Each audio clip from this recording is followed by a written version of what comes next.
ఓం శ్రీ గణేశాయ నమః. శ్రీమాత్రే నమః. శివాయ గురవే నమః. శ్రీకృష్ణ పరబ్రహ్మణే నమః. శ్రీరామాయ నమః. సుబ్రహ్మణ్య దేవాయ నమః. శ్రీ గురుభ్యో నమః.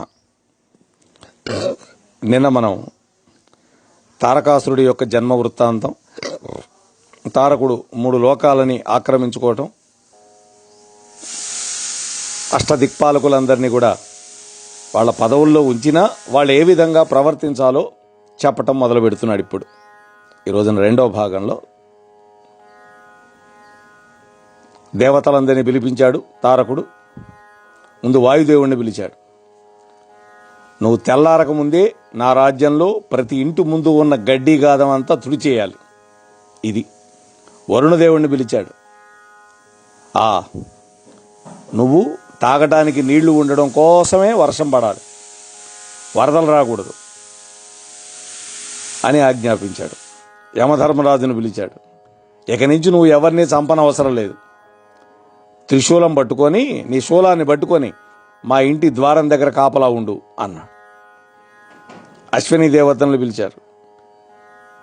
మీరు ఉపాధ్యాయులై ఇదిగో మా దైత్యులకు పాఠాలు నేర్పుతూ ఉండండి అన్నాడు. కుబేరుణ్ణి పిలిచాడు. నీవు ధనాగారంలో డబ్బు బాగా పెరగడానికి ఎట్లా అవతల వాళ్ళని పీడించావో ఆలోచించి ఆ డబ్బంతా మన కోశాగారానికి వచ్చేటట్టు ఏర్పాటు చేయి. తుంబురుని పిలిచాడు. చక్కగా గానం చేయమన్నాడు. అప్సరసలను పిలిచాడు. నాట్యం చేయమన్నాడు. సూర్యుడిని పిలిచాడు.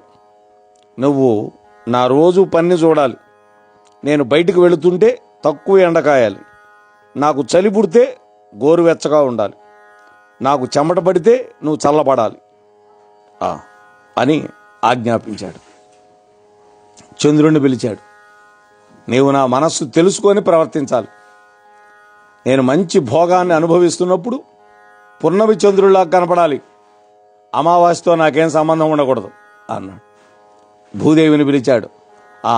చక్కటి పంటలు పండించే బాధ్యత ఆమెకు అప్పగిచ్చేశాడు. ఇంద్రుడిని పిలిచాడు. నీకు మంచి పని అప్పచెబుతున్నాను.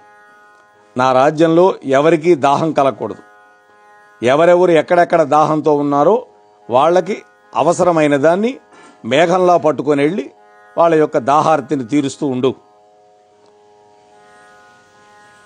ఇలా వాళ్ళందరినీ శాసించి సింహాసనం మీద కూర్చొని పరిపాలన చేస్తూ ఉన్నాడు వాడు. ఇక ఇప్పుడు దేవతలందరూ ఒక రోజున రహస్యంగా మహావిష్ణువు దగ్గరికి వెళ్ళారు. బ్రహ్మని ముందు పెట్టుకొని వెళ్ళి, మహానుభావ నువ్వే మమ్మల్ని రక్షించాలి అంటే అప్పుడు శ్రీమన్నారాయణుడు యుద్ధం చేశాడు. తన సుదర్శన చక్రం ఉపయోగించాడు వాడి మీద. కానీ ఆ సుదర్శన చక్రం తారకాసురుడి యొక్క కంఠంలో పుష్పమాలయే రాజిల్లింది. ఎందుకని? తారకాసురుడుకున్న వరం అటువంటిది. అప్పుడు విష్ణువు మాయ చేసి అక్కడి నుంచి తప్పుకున్నాడు, వీడిని చంపలేను అని. అప్పుడు అందరూ కలిసి మళ్ళీ సమావేశమై ఆలోచించారు. ఈశ్వరుడికి కొడుకు పుట్టేలాగా చెయ్యాలి. అప్పటికే సతీదేవి యోగాగ్నిలో భస్మం అయిపోతే ఈశ్వరుడు నిర్వికారంగా తపస్సు చేసుకుంటున్నాడు.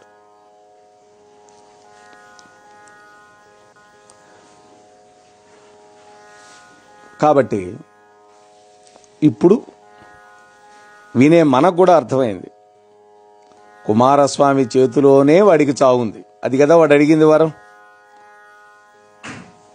కాబట్టి శివుడు కొడుకు పుట్టాలి. లోకమంతా నిలబడాలి అంటే శివుడికి పుత్రుడు పుట్టాలి. ఇక్కడ ఒక విచిత్రమైన సంఘటన జరిగింది. పరమాచార్య స్వామి త్రిపుర రహస్యంలో మాహాత్మ్యకాండలో దీని గురించి ఉదహరించారు.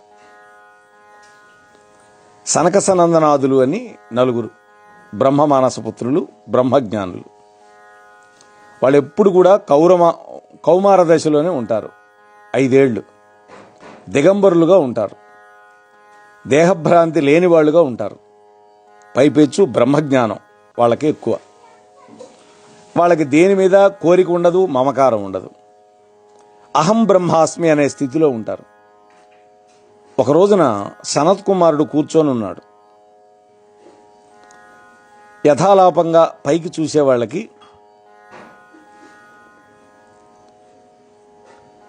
చూశాడు. పైకి పార్వతీ పరమేశ్వరులు కనపడ్డారు. ఆయన కొండ మీద కూర్చొని ఉన్నాడు, గుహలో తపస్సు చేసుకుంటున్నాడు. పైకి చూశాడు యథాలాపంగా, పార్వతీ పరమేశ్వరులు ఇద్దరు కనపడ్డారు. మరొక వైపుకు చూశాడు, అక్కడ పార్వతీ పరమేశ్వరులే కనపడ్డారు. ఆహా, పార్వతీ పరమేశ్వరులు వచ్చేశారని గబగబా 4 శ్లోకాలు చెప్పేసి, వేదమంత్రాలు చెప్పేసి సాష్టాంగ పడిపోయి ఇటువంటి పనులేవి ఆయన చేయలా. ఇది ఇక్కడ విశేషం. మామూలు వాళ్ళైతే ఏం చేస్తారు? ముందు స్తోత్రం చేసి ఆ తర్వాత పాదాల మీద పడి నమస్కారం చేస్తారు. ఎందుకు చేయలేదు అంటే, అంతటా ఆయనకి పార్వతీ పరమేశ్వరులే కనపడ్డారు. అంటే బ్రహ్మమే కనపడుతోంది. అంటే అంతటా బ్రహ్మాన్నే దర్శిస్తున్నాడు. చూశారా ఆ బ్రహ్మ మానసపుత్రుడు. అప్పుడు పరమేశ్వరుడు పార్వతీతో అన్నాడు, ఆహా పార్వతి, ఈ మహానుభావుడి యొక్క స్థితి గమనించావా అన్నాడు. అని పరమేశ్వరుడు తెచ్చిపెట్టుకున్న కోపంతో సనత్ కుమారుడి దగ్గరకు వచ్చాడు. ఏమయ్యా సనత్ కుమార, పార్వతీ పరమేశ్వరులో మేమిద్దరం వచ్చాం, ఆది దంపతులం. ఇంతసేపు అయింది నీ ముందు నిలబడ్డాం, అయినా నువ్వు పన్నెత్తి పలకరించలేదు, కన్నెత్తి చూడలేదు. నేనేమన్నా నీకు వరం ఇద్దాం అనుకొని వచ్చాను. ఏ, నన్ను ప్రార్థన చేసి వరం పుచ్చుకోవా అని అడిగాడు. అప్పుడు సనత్ కుమారుడు అన్నాడు, పార్వతీ పరమేశ్వరులారా, మిమ్మల్ని ప్రార్థించడం ఏంటి? నాకెప్పుడు అంతటా మీరే కదా కనపడేది. నాకెప్పుడు పరబ్రహ్మమే కనపడుతుంది. బ్రహ్మం కాకుండా వేరొకటి ఉందా? మీరు నాకు ఏం వరం ఇస్తారు? ఎందుకు ఆ వరం? నాకు అసలు కోరికలు ఉంటే కదా. నాకు ఏ కోరిక లేదు, కాబట్టి నాకు వరాలు అక్కర్లేదు అన్నాడు. అప్పుడు పరమేశ్వరుడు ఆ కుర్రవాడి యొక్క జ్ఞానాన్ని చూసి పొంగిపోయాడు. అయితే శాపం పెడతా అన్నాడు. అప్పుడు సనత్ కుమారుడు, అయితే ఇవ్వండి, శాపం ఇస్తే దేహం బాధపడుతుంది, నేనేం దేహం కాదు కదా. ఇది ఆయన యొక్క స్థాయి. నేను లోపల ఉన్న ఆత్మని, అయితే శాపమే ఇవ్వండి నాకు అన్నాడు. అప్పుడు శివుడు పొంగిపోయాడు. ఏమి జ్ఞానం అయ్యా నీది? వరం ఇస్తానంటే పుచ్చుకోవు, శాపం ఇస్తానంటే ఇవ్వమంటావు అన్నాడు. అట్లా అనేసరికి సనత్ కుమారుడికి కొద్దిగా చిరాకు. హాయిగా మౌనంగా కూర్చోకుండా ఏమిటి అల్లరి అనుకొని, స్వామి, మీరు కాసేపు వరం అంటారు, కాసేపు శాపం ఇస్తామంటారు, కావాలంటే నేనే మీకు వరం ఇస్తా, పుచ్చుకోండి అన్నాడు. ఇది కావాల్సింది ఈశ్వరుడికి. అందుకని ఇంత లీల చేశాడు స్వామి. అట్లా అనేసరికి శంకరుడు సంతోషించి, నాయనా, ఎంత గొప్ప మాట అన్నావు, నీవు నా కుమారుడుగా పుట్టాలి, ఇదే నేను కోరుకునే వరం అన్నాడు. ఇది అప్పుడు సనత్ కుమారుడు అన్నాడు, స్వామి శంకర, నీకే కుమారుడుగా పుడతానన్నాడు. ఈ మాట వినేసరికి పక్కనున్న పార్వతీదేవి ఉలిక్కిపడింది. అదేమిటి, నీకే అని దీర్ఘం తీసి పరమేశ్వరుడికి మాత్రమే కొడుగ్గా పుడతానంటున్నావు? ఏ, నాకు కాదా పుట్టేది నువ్వు కొడుగ్గా? నా కొడుగ్గా ఉండవా? నా కొడుగ్గా పుట్టవా అని అడిగింది. అప్పుడు సనత్ కుమారుడు అన్నాడు, అమ్మా ఏమనుకోవద్దు, ఎంత జగన్మాతవైనా నీకు కొడుగ్గా రావాలి అంటే నీ కడుపులో అధోముఖంగా పడుకోవాలి. అంటే తలకాయ కింద, కాళ్ళు పైకి పెట్టి ఒక స్త్రీమూర్తి యొక్క యోనిలో నుంచి బయటకు రావాలి. అమ్మా, ఆ గర్భస్థ నరకం నాకొద్దు తల్లి, నేను అట్లా రాలేను, నేను కేవలం శివ సంబంధంగానే పుడతా అంతే అన్నాడు. అప్పుడు అమ్మవారంది, ఆయనకి వరం ఇచ్చానంటావేంటి? లోకంలో ప్రకృతి పురుషులు యందు అలా ఉండదు కదా. మగవాడికి పుత్రుడు ఎలా పుడతాడు? పక్కన నేను అమ్మవారిని ఉన్నాను, నాకు ఆయనకి కలిసి కొడుకుగా పుట్టాలి అన్నది. దీనికి కారణం ఉంది. నాకు ఆయనకి ఇద్దరికీ కలిపి కొన్ని సామాన్య లక్షణాలు ఉన్నాయి. చంద్రరేఖ మా ఇద్దరికీ ఉంటుంది తలపై, మూడో కన్ను మా ఇద్దరికీ ఉంటుంది, మనస్సు మా ఇద్దరికీ ఒకటే అయి ఉంటుంది. మేము ఆది దంపతులం, రెండు మనస్సులు లేవు. ఆయన అడిగినప్పుడు నేను నీ కొడుగ్గా పుడతాను అని నీవు చెప్పినప్పుడు ఆ మనస్సే నా మనస్సు కూడా, కాబట్టి నీవు నాకు కూడా కొడుగ్గా పుడతావని చెప్పినట్టే. పుట్టనంటే ఎట్లా కుదురుతుంది? నువ్వు పుట్టి తీరాల్సిందే అన్నది పార్వతీమాత. అప్పుడు సనత్ కుమారుడు అన్నాడు, అమ్మా, పార్వతీ పరమేశ్వరులకు కొడుకునవుతానేమో కానీ నీ గర్భవాసం లేకుండా మాత్రం కొడుకుగా పుడతా అది అన్నాడు. ఈ మాటలు విన్న తర్వాత పార్వతీ పరమేశ్వరులు సంతోషపడ్డారు. ఇద్దరికీ కొడుకే, కాకపోతే గర్భవాసంలో నుంచి రానన్నాడు. అంతర్ధానమైపోయారు. సనత్ కుమారుడు ఈ మాట చెప్పిన తర్వాత నిద్రపోయాడు. నిద్రలో ఆయనకు ఒక కల వచ్చింది. ఆయన బ్రహ్మజ్ఞాని, ఆయనకు అసలు కలే రాకూడదు, కానీ వచ్చింది. ఆ కల్లో ఆయన కత్తి పట్టుకునే యుద్ధంలో రాక్షస సంహారం చేస్తున్నట్టు కనిపించింది. అసలు తనకి కల రావడం ఏంటా అని ఆశ్చర్యపోయి తన తండ్రి అయినటువంటి చతుర్ముఖ బ్రహ్మ దగ్గరికి వెళ్ళాడు. నాన్నగారు, నాకు ఎప్పుడు కలలు రావు కదా, అలాంటిది రాత్రి నాకు ఒక కల వచ్చింది. నేను దేవసైన్యానికి అధిపతి అయినట్లు రాక్షస సంహారం చేస్తున్నట్టు కల వచ్చింది. అసలు నాకు ఈ కల ఎందుకు వచ్చింది అని అడిగాడు. అప్పుడు బ్రహ్మదేవుడు నవ్వి, నాయనా, నీవు కిందటి జన్మలో వేదం నేర్చుకునేటప్పుడు ఆ వేదం చదువుతూ ఈ వేదములనే కదా రాక్షసులు సముద్రంలో పడేశారు, రాక్షసులు ధిక్కరించారు, ఈ వేదంలోనే కదా పరమాత్మను ఇబ్బంది పెట్టే అవతారాలుగా తీసుకొచ్చారు అని రాక్షసుల మీద కోపగించుకున్నావు. అనుకొని ఒక మాట అనుకున్నావు, నాకే గనక అవకాశం వస్తే కత్తి దూసి వాళ్ళ తలలు తీసేసి ఉండేవాడిని అని అనుకుంటూ ఉండేవాడివి. ఆ వాసనా బలం నీలో ఉండిపోయింది.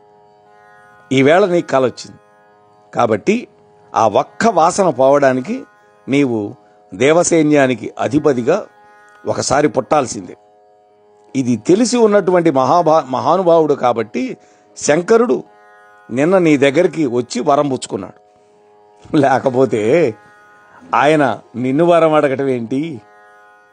కాబట్టి నీవు ఆయన కుమారుడుగా పుట్టబోతున్నావు, పుట్టి దేవసైన్యానికి ఆధ్యక్షత్వం వహిస్తావు అన్నాడు. సరే, బాగానే ఉంది నాన్నగారు అన్నాడు సనత్ కుమారుడు. ఇప్పుడు మనం ఒక విషయాన్ని బాగా గుర్తుపెట్టుకోవాలి. ఎన్ని కొత్త సమస్యలు వచ్చాయో చూడండి. సనత్ కుమారుడే వాసనా బలం పోవడానికి పరమేశ్వరుడు కొడుగ్గా పుట్టాలి. అలా పుట్టాలంటే పరమేశ్వరుడు సంకల్పం చేస్తే ఆయన శరీరం నుండి కానీ తేజస్సు నుండి కానీ కుమారుడుగా పుట్టచ్చు. కానీ శివవీర్యం స్ఖలనమై ఆ వీర్యం వలన పుట్టిన బిడ్డ చేత్తో తప్ప తాను చావనని నరకాసురుడికి వరం ఉంది కదా. శివవీర్యం స్ఖలనమైతే దాన్ని పుచ్చుకోవటానికి ఒక క్షేత్రం కావాలి. ఆ క్షేత్రం పార్వతీదేవి తప్ప అన్యులు పనికిరారు. ఆ క్షేత్రంలోకి వీర్యం ప్రవేశిస్తే సనత్ కుమారుడు గర్భవాసం చేయాలి. తాను గర్భవాసం చెయ్యనని ముందే చెప్పాడుగా. ఇప్పుడు వీటన్నిటినీ సమన్వయం కుదిర్చాలి. పైగా దేవతలందరూ కలిసి శివుణ్ణి ఏమని అడుగుతారు? అయ్యా, మీ వల్ల మాకు కుమారుడు కావాలి, మీ కుమారుడు పుడితే అతడు వెళ్ళి తారకాసురుణ్ణి చంపుతాడు అని అడగాలి. దేవతలు అంతమంది వచ్చి ప్రార్థన చేస్తే శివుడు తథాస్తు అనక తప్పదు. మరి ఇప్పుడు పార్వతీదేవి సంపర్కం లేకుండా కుమారుడు పుట్టడమే కనుక సంభవిస్తే దాని అర్థం ఏంటి? శివవీర్యాన్ని ధరించడానికి వేరొక క్షేత్రమేదో ఉండాలిగా. అప్పుడు పార్వతీదేవికి ఆ క్షేత్రం పట్ల కోపం కలగకుండా ఉంటుందా? నేను ఆయనకి భార్యను, బిడ్డలు మాత్రమే ఆవిడకు పుడతారు అనుకుంటుందా? అప్పుడది ఆవిడ కోపకారణం కాదా? ఆదిశక్తియే ఆగ్రహిస్తే తారకాసురుడు కోపం కంటే, తారకాసురుడు తపస్సు కంటే, అతడి వరాల కంటే మరొక భయంకరమైన ప్రమాదం లోకానికి వచ్చి పడుతుంది. ఇవన్నీ ఎక్కడ ఒకదానికొకటి విరోధం లేకుండా సమన్వయం కావాలి. సనత్ కుమారుడి మాట నిలబడాలి. కానీ అతడు పార్వతీదేవి కడుపులో నివాసం చేయకూడదు, గర్భవాసం ఉండకూడదు. దానివల్ల సనత్ కుమారుడి యొక్క మాట నిలబడాలి. పార్వతీదేవితో సంబంధం ఉండాలి. కొడుగ్గా శివుడికి కొడుకు కావాలి. శివుడు అడిగిన వరం నిజం కావాలి. అంటే శివుడికి సనత్ కుమారుడు కొడుకు కావాలి, తారకాసురుడు చావు రావాలి, శివవీర్యం స్ఖలనం కావాలి. అలా కావాలంటే ఆయన యందు కామ ప్రచోదనం జరపడానికి ఒక స్త్రీ రూపం నిలబడాలి. ఆయన ముందు అలా నిలవగలిగినటువంటి స్త్రీ రూపం పార్వతీదేవి ఒక్కతే. పార్వతీదేవి ఆ విధంగా నిలబడి ఉంటే ఆమె పుత్రుడిగా కాకుండా వీర్యం వేరొక చోట పడిపోయి ఎవరైనా పుచ్చుకుంటే వాళ్ళు శపింపబడతారు, లోకానికి ఉపద్రవం వస్తుంది. అప్పుడు ఆ పిల్లవాడు ఎవరి యందు పుట్టాలి? వాళ్ళు ఎలా తల్లిగా చెప్పుకుంటారు? జగదంబను కాదని నేను తల్లి అని చెప్పదగిలిగిన సామర్థ్యం ఎవరికి ఉంటుంది? అప్పుడు లోకానికి మరొక కొత్త ఉపద్రవం వస్తుంది. ఇన్నింటి సమన్వయం ఎలా జరుగుతుంది? సమన్వయం అయి పిల్లవాడు ఎలా పుడతాడు? ఆ పిల్లవాడు పుట్టడానికి తారకాసురుడు అడగడం కాదు, ఇంకా అనేక సమస్యలు కూడా పుట్టుకొస్తాయి. ఇప్పుడు సమస్య ఏమిటంటే, తారకుడిని చంపడానికి కొడుకు పుట్టడమే కాదు, ముందు ప్రయత్నం ఏమి చేయాలి? శివుడు కామమోహితుడై పార్వతీదేవి వంక చూసే ప్రయత్నంలో బాణాన్ని కాముడితో వేయించాలి. చూడండి, ఆ విధంగా వ్యూహం అంతా రచింపబడింది. కాబట్టి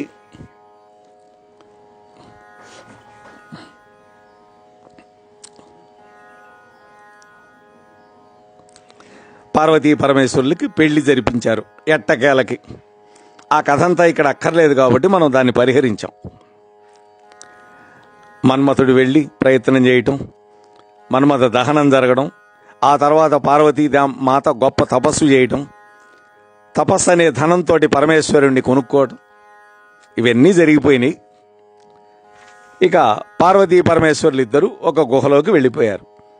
నందీశ్వరుణ్ణి బయట కాపలా పెట్టారు. మేము లోపల విహారంలో ఉంటాం, ఎవరు వచ్చినా లోపలికి అనుమతించొద్దు, పంపొద్దు అని. ఇది వాళ్ళు లోపలికి వెళ్ళి దివ్యమైనటువంటి క్రీడలు మునిగిపోయారు.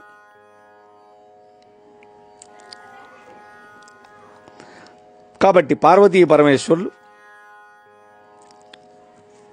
ఆ విధంగా ఉన్నప్పుడు శివుడి యొక్క తేజస్సు పార్వతీదేవి యందు ప్రవేశిస్తేనే కుమార సంభవానికి ఒక పరిపూర్ణత కలుగుతుంది. ఇలా శివపార్వతుల యొక్క దివ్యమైనటువంటి క్రీడ 100 దివ్య సంవత్సరాలు జరిగింది. దివ్య సంవత్సరాలు వేరు, సంవత్సరాలు వేరు.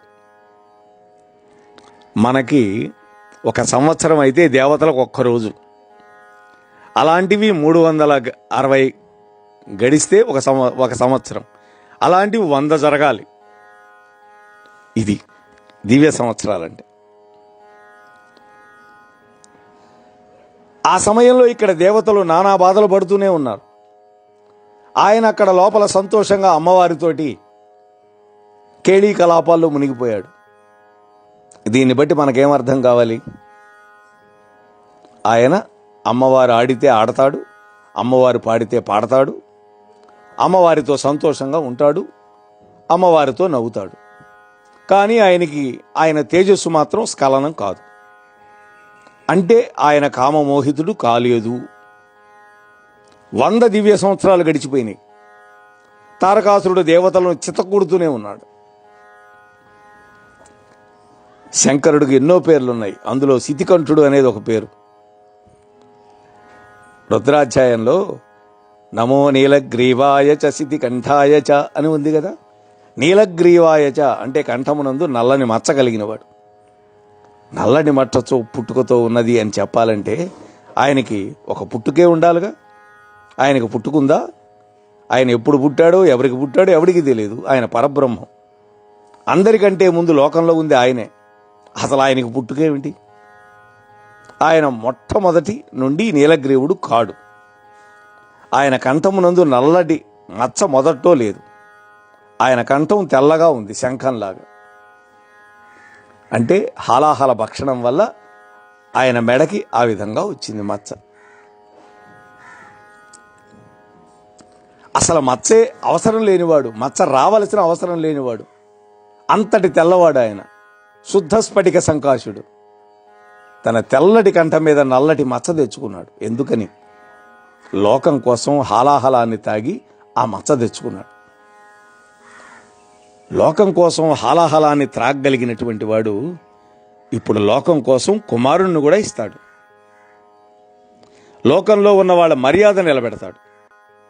బ్రహ్మజ్ఞాని అయినటువంటి సనత్ కుమారుడు కోరిక నిలబెట్టాలి, దేవతలకి రక్షణ కల్పించాలి.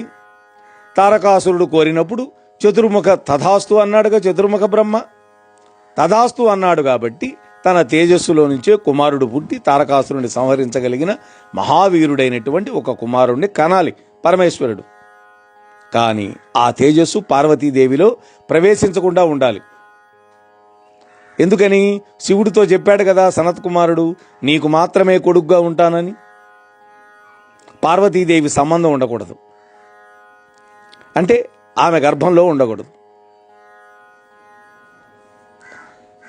పరమశివుడు అన్నింటికీ ఏకకాలంలో నిలబెట్టగలిగినవాడు. దీనికోసం లోకం తన మీద నిందలు వేసినా మచ్చపట్టానికి సిద్ధంగా ఉన్నవాడు. 100 దివ్య సంవత్సరాలు గడిచిపోయినా ఆయనకు కొడుకు కలగడానికి వీలుగా ఆయన తేజస్సు మాత్రం స్ఖలనం కాల. అందుకని మొట్టమొదట శివమాయ దేవతల మీద ప్రసరించింది.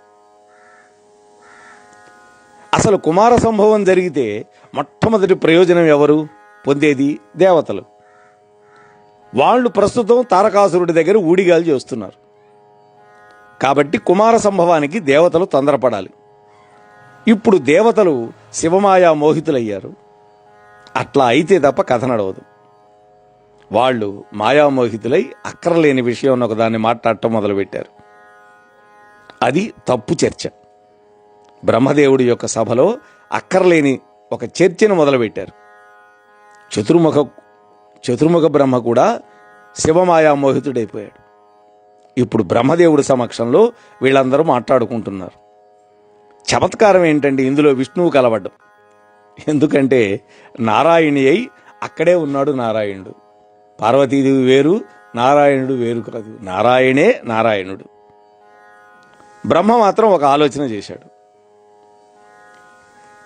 ఏమన్నాడు?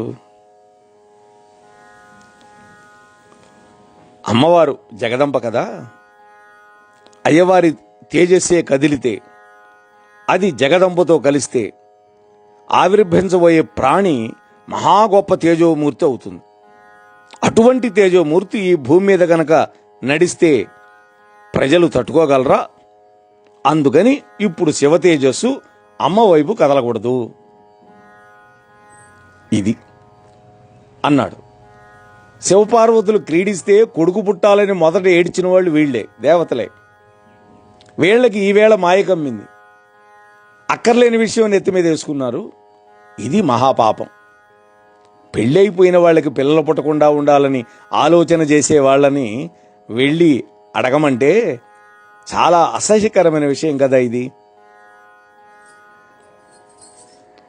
ఇప్పుడు వీళ్ళందరూ కలిసి పరమేశ్వరుడి దగ్గరికి వెళ్ళారు.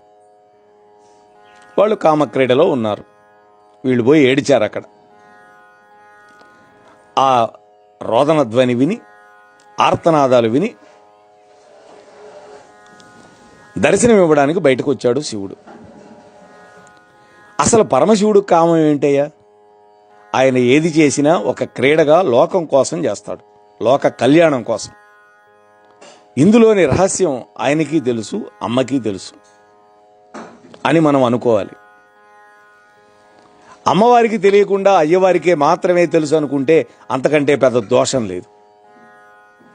చతుర్ముఖ బ్రహ్మ అన్నాడు, ఓ మహాదేవ, మహాదేవుడు అనే పేరు శివుడికి తప్ప ఎవరికి లేదు. లోకముల యొక్క హితాన్ని కోరుకునేవాడా? ఈవేళ నాతో కలిసి సమస్త దేవతలు భూమి మీద పడి నీకు ప్రణిపాతం చేస్తున్నారు. ఏమిటి మీ కోరిక అన్నాడు శివుడు. నీ తేజస్సు గాని గనక స్ఖలనమైందా దానిని పట్టగలిగిన వాళ్ళు లేరు. కాబట్టి ఈశ్వర, నీ తేజస్సును నీలోనే ఉంచు. మీరు పార్వతీదేవితో విహరణ చేయండి, చేయొద్దు. మీరు ఏదైనా పర్వత సొరంగం మీద కూర్చొని ఇద్దరు తపస్సు చేసుకోండి అని సలహా ఇచ్చాడు. అంటే శివుడి యొక్క తేజస్సు పట్టడానికే కదా వాళ్ళు అమ్మవారికి అయ్యవారికి కళ్యాణం జరగాలని కోరుకుంది. జగదంబ శక్తిని వీళ్ళు ప్రశ్నించగలిగిన వాళ్ళ? అక్కర్లేని విషయాలు మాట్లాడినప్పుడు ఏ స్థితికి వెడతారో మనం గమనించాలి. మాట ఎంత ప్రమాదాన్ని తీసుకొస్తుందో. కుమార సంభవం నందు వంశాలు ఆగిపోయాయి, వంశాలు నడిచాయి. సుబ్రహ్మణ్యుడు రాకపూర్వమే ఇది నడిచింది. అందుకే సుబ్రహ్మణ్యుడు వంశాన్ని నిర్ణయించగలిగిన వాడు, వంశోద్ధారకుడు ఆయన. దేవతల సలహా విన్నాడు పరమేశ్వరుడు. నిజంగా మన్మథుని మీద కాదు, తన మూడో కన్నుని ఇప్పుడు తెరవాలి ఆయన. కానీ ఆయన మహాదేవుడు కదా, గొప్ప ఔదార్యాన్ని చూపించాడు. అమ్మ పార్వతీదేవి లాంటిది ఎక్కడ ఉంటుంది? ఆవిడ ఈ విషయం భర్తను అడగల. ఏమయ్యా, ఇది నాకు జన్మతః సిద్ధించిన అధికారం భార్యకి. నీవు నాలో తేజస్సు ప్రవేశపెట్టనని వాళ్ళకి మాట ఎట్లా ఇచ్చావు అని అమ్మ అడగల.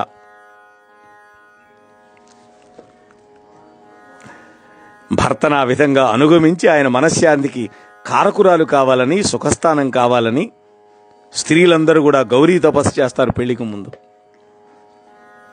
అప్పుడు శంకరుడు నవ్వి, ఓహో, అయితే నా తేజస్సు స్ఖలనం కాకూడదు, నేను పార్వతితో విహరించకూడదు, నేను తపస్సు చేసుకోవాలి, అదే కదా మీరు కోరుకునేది? మీరు చెప్పినట్లే తపస్సును తేజస్సుతో కలిపి ఓజస్సుగా మార్చి నేను బ్రాహ్మీమయ స్థితిలో ఉంటా, తపశ్శక్తితో ఉంటా. దానివల్ల మీరు ఈ భూమి మీద అందరూ సుఖపడతారు. నా తేజస్సు బయటపడుకుండుగాక అన్నాడు. రేతస్సును ఓజస్సుతో కలుపుకోవటం అంటే శరీరంలో అధోముఖంగా వెళ్ళిపోవలసినటువంటి తేజస్సుని బ్రాహ్మీమయ శక్తి వల్ల నిలబెట్టగలిగిన వాళ్ళు ఊర్ధ్వరేతస్కులు అంటారు. ఆ రోజుల్లో మహర్షులని ఊర్ధ్వరేతస్కులు అనేవాళ్ళు. అంటే అపారమైనటువంటి శక్తి తత్వంతో ఉంటారు వాళ్ళు. అవి యోగ సంబంధమైన విషయాలు. సౌందర్యలహలో కూడా శంకర భగవత్పాదులు అటువంటి వాటి గురించి మాట్లాడారు. శివమాయా మోహితులైనటువంటి వీళ్ళు అడగకూడనటువంటి మాటలు అడుగుతున్నా అవతల కుమార సంభవం జరగాలంటే ఆయన తేజస్సులోంచి పుట్టినవాడైతే తప్ప తారకాసురుడి యొక్క సంహారం జరగదు. కాబట్టి వీళ్ళు అడగకూడని మాట అడిగినా కూడా వీళ్ల క్షేమాన్నే దృష్టిలో పెట్టుకొని శివుడు నా తేజస్సును అట్లాగే ఉంచుతాను, కానీ ఒకే ఒక్కసారి మాత్రం నా తేజస్సు బయటకు వచ్చి తీరాలి అన్నాడు. అంటే 100 దివ్య సంవత్సరాలు పార్వతీదేవితో కలిసి నేను క్రీడించిన కారణం వల్ల స్వస్థానం నుండి కదిలిపోయినటువంటి పరమ పవిత్రమైనటువంటి నా తేజస్సుని మీలో ఎవరు భరిస్తారో చెప్పండి అని అడిగాడు. సహజంగా ఆ తేజస్సుకు అధికారి జగదంబ.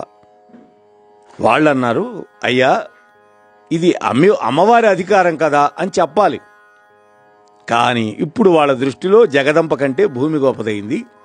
అందుకని వాళ్ళు అన్నారు, అయ్యా మీ తేజస్సు ఏదో కదిలిందో దాన్ని మాత్రం ఈ భూమి భరిస్తుంది, అందువల్ల మీ తేజస్సును భూమి మీద విడిచిపెట్టండి అన్నారు. దేవతల యొక్క శ్రేయస్సుని మనస్సులో పెట్టుకుని భూమి అంగీకరించింది. అప్పుడు శివ తేజస్సు భూమి మీద పడింది. అది సామాన్యమైంది కాదు, శంకరుడు యొక్క తేజస్సు. ఉత్తర క్షణం భూమి మీద వ్యాప్తి చెంది ప్రవహించి పర్వతాలని అరణ్యాలను అన్నింటిని ఆక్రమించేసింది. ఆ తేజస్సు యొక్క వెలుగులకి సమస్త ప్రాణికోటి స్తంభీభూతమైపోయింది. వెంటనే అగ్నిహోత్రుని ప్రార్థన చేశారు. ఆ వెలుతురు చూడగానే వాళ్ళు, దేవతలలో అగ్నిహోత్రుడు ముందు నిలబడి ఉంటాడు. అగ్నిముఖంగా కదే వాళ్ళు హవిస్సులు పొందేది. అగ్నిహోత్రుడు తొందరగా వెళ్ళాలంటే వాయువు సహకారం ఉండాలి. ఓ అగ్ని, నీవు వాయువును సహాయం తీసుకొని తొందరగా వెళ్ళు, ఈ తేజస్సు అంతటిలోకి నువ్వు ప్రవేశించు నీవు అగ్నిహోత్రుడివి, తేజస్సు ఉన్నవాడివి, ఈ తేజస్సును నువ్వే భరించాలి, కాబట్టి ఈ తేజస్సును నీలో నిక్షిప్తం చేసుకో అన్నారు. అయితే అగ్నిహోత్రుడు కూడా ఆ తేజస్సును తనలో ఉంచుకోలేకపోయాడు. చాలా కాలం కుదరలా ఆయన వల్ల, ఆ తేజస్సును భరించలేకపోయాడు. కానీ కొన్నాళ్ల దాకా అగ్నిహోత్రుడు భరించగలుగుతాడు, అంతవరకే. అలా భరించేటట్టుగా అగ్నిహోత్రుడి యందు శివుడి యొక్క తేజస్సు పదిలం చేయబడింది. ఇది జరుగుతుండగా అమ్మవారు బయటకు వచ్చింది. ఏమిటి, నా భర్త ఇంతవరకు రాలేదు, బయటికి వెళ్ళాడు అని ఆమె కూడా వచ్చింది. ఉత్తరక్షణం ఆమెకి జరిగిన విషయం తెలిసింది. ప్రచండమైన కోపం వచ్చింది ఆమెకి దేవతల మీద, శాపం పెట్టాలనుకుంది. లోకంలో ఏ స్త్రీ అయినా అమ్మా అని పిలిపించుకోవాలనే కోరిక కలిగి ఉంటుంది.